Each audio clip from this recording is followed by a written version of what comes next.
हरियाणा के मुख्यमंत्री मनोहर लाल ने प्रदेश में बीते दिनों जहरीली शराब पीने के कारण मरने वालों के परिवारजनों को आर्थिक सहायता देते हुए 11 लोगों के परिवारजनों के बैंक खातों में 38 लाख रुपए से अधिक की वित्तीय राशि दी है। ये सहायता राशि दयालु योजना के तहत निर्धारित विभिन्न आयु वर्ग के अनुसार दी गई है। इन 11 लाभार्थियों में से 4 सदस्यों के परिवारों को 5 लाख रुपए और 6 सदस्यों के परिवारों को 3 लाख रुपए की राशि भेजी गई है। मुख्यमंत्री मनोहर लाल ने चंडीगढ़ में प्रेस वार्ता को संबोधित करते हुए ये जानकारी दी। देखिए, पुलिस की कार्रवाई हुई, उसको गिरफ्तार किया जा चुका है, जींद जेल में बंद है व्यक्ति, और हमने अब 16 तारीख को नई महिला प्रिंसिपल भेजी है।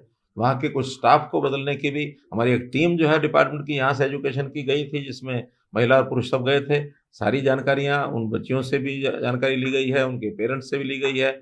अब क्योंकि घटनाक्रम ऐसा हुआ कि बच्चियों को मतलब पहले बर्दाश्त करती रही, उन्होंने बताया नहीं, लेकिन जैसे ही विषय हमको पता लगा तुरंत हमने कार्रवाई की है और हम ऐसी किसी घटना को बर्दाश्त नहीं करेंगे। इस प्रकार की जानकारियां जहाँ भी लें, पुलिस के साथ मिल करके और एक कोई ना कोई सेमिनार इस टाइप का करना चाहिए, ताकि हमारे हर प्रकार की जानकारियां मिलें और जहाँ कहीं ऐसी घटनाएं होती हैं उसकी रिपोर्टिंग होनी चाहिए। और रिपोर्टिंग में जो भी कोई दोषी है, मान लो रिपोर्ट कोई नहीं लिखता, पुलिस नहीं लिखती और कोई नहीं लिखता, उनके खिलाफ ये कार्रवाई करेंगे, क्योंकि ये बड़ा घिनौना काम है। एक तरफ तो हम बेटियों को बेटी बचाना, बेटी पढ़ाना, यहाँ तक हम बात करेंगे, और अगर इस प्रकार की घटनाएं होती है तो ये शर्मनाक है।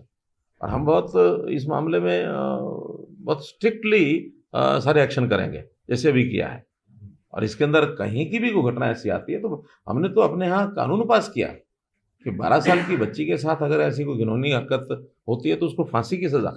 And our is the first state in the country जिन्होंने इस प्रकार का कैपिटल पनिशमेंट का ये किया है। मुख्यमंत्री ने कहा कि कोविड-19 महामारी के दौरान केंद्र और राज्य सरकार द्वारा जारी एसओपी का उल्लंघन करने वाले लोगों के खिलाफ दर्ज एफआईआर को वापस लेने की प्रक्रिया शुरू की जाएगी। नियमों का उल्लंघन करने पर 8,275 एफआईआर दर्ज हुई थी, जिसमें कुल 14,127 लोगों की गिरफ्तारियां हुई। मुख्यमंत्री ने कहा कि विकासशील देश भारत को अगले 25 साल के अमृत काल में वर्ष 2047 तक विकसित राष्ट्र बनाने के विजन के अनुरूप प्रधानमंत्री नरेंद्र मोदी ने आदिवासी क्षेत्रों से विकसित भारत संकल्प यात्रा की शुरुआत की है। जैसा आपको जानकारी दी थी कि 1 अप्रैल से हमने एक नई स्कीम शुरू की थी।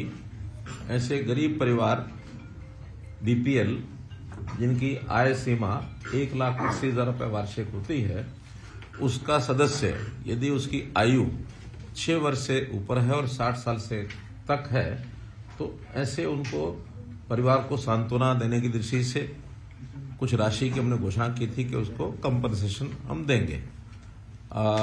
विशेष तौर पर जो कमाने वाला व्यक्ति है, खास करके जिसकी आयु 25 साल से ऊपर और 45 साल तक है, उनको सर्वाधिक 5 लाख रुपया हम कंपनसेट करते हैं। बाकी सबका आयु के हिसाब से 1 लाख, 2 लाख, 3 लाख, ऐसा भी वो सारी योजना आपको पता है।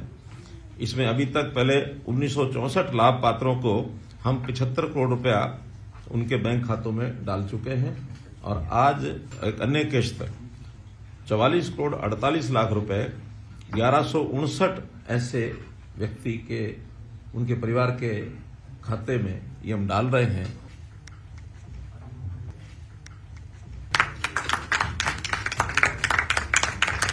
पंडित दीनदयाल उपाध्याय अंत्योदय परिवार सुरक्षा योजना इस योजना का नाम है। इसमें भी राशि 1159 लोगों को 44 करोड़ 48 लाख रुपया आज उनके बैंक में ट्रांसफर समझो हो गई। इसी प्रकार दूसरा विषय है कि अभी पिछले दिनों में जो शराब, जहरीली शराब जिसको कहना चाहिए, यमुनानगर में एक बहुत बड़ी दुर्घटना जो हुई है, उस दुर्घटना से वास्तव में बहुत एक दुखदायी घटना है वो। उसके खिलाफ भी हमने कार्रवाई की है, और उस कार्रवाई में जो लोग दोषी पाए गए हैं उनके खिलाफ एफआईआर की गई, उनको जेल में डाला गया है। एक विषय तो वो है ही है, साथ में उनके जो लाइसेंस हैं L13, ये लाइसेंस रद्द कर दिया गया है। 2 करोड़ 51 लाख रुपए की राशि इसका जुर्माना किया गया है। और ये जुर्माना की राशि की रिकवरी लैंड रेवेन्यूज के हिसाब से जैसे रिकवरी होती है उसको रिकवर किया जाएगा। इसमें 3 मुकदमे यमुनानगर के हैं, 19 आरोपियों को गिरफ्तार किया जा चुका है। 3 मुकदमे अंबाला के दर्ज हुए हैं, 16 आरोपी उसमें गिरफ्तार किए गए हैं। और साथ ही जो ये लाइसेंसधारी हैं 4 लोग हैं, मांगेराम पुत्र राजपाल, अमरनाथ पुत्र रतन सिंह, गौरव कंबोज पुत्र राजकुमार, सुशील कुमार पुत्र प्रेमपाल, इनको डिफाल्टर घोषित कर दिया गया है। और इनके जो जोन है रिटेल वेंड लाइसेंस जो जोन होते हैं 12 जोन, 6 शहरी 6 ग्रामीण, ये भी रद्द कर दिए गए हैं। 41 सब वेंड इनके लाइसेंस भी रद्द कर दिए गए हैं। इस प्रकार से एक जिसको कहना चाहिए एक सख्त कदम हमने इसलिए उठाया कि इस प्रकार की हिम्मत आखिर कोई व्यक्ति न कर सके। और लोगों को भी हमने आगाह किया है कि ऐसे जो सर्वेंट्स हैं इनसे कोई भी ऐसा मटेरियल कोई ना खरीदे जिसकी जहरीला होने की जिसकी आशंका बन सकती है, तो वो सारे विषय भी हमने बंद कर दिए हैं।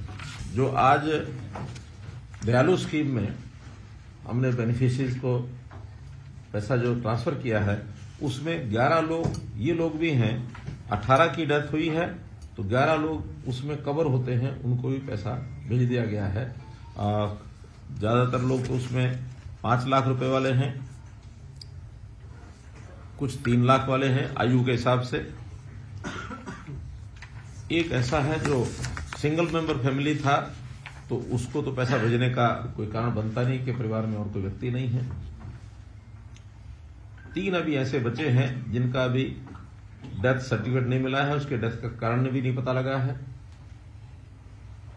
इस प्रकार से बाकी जो बचे हुए हैं उनको भी जैसे उनका डॉक्यूमेंट्स पूरे हो जाएंगे।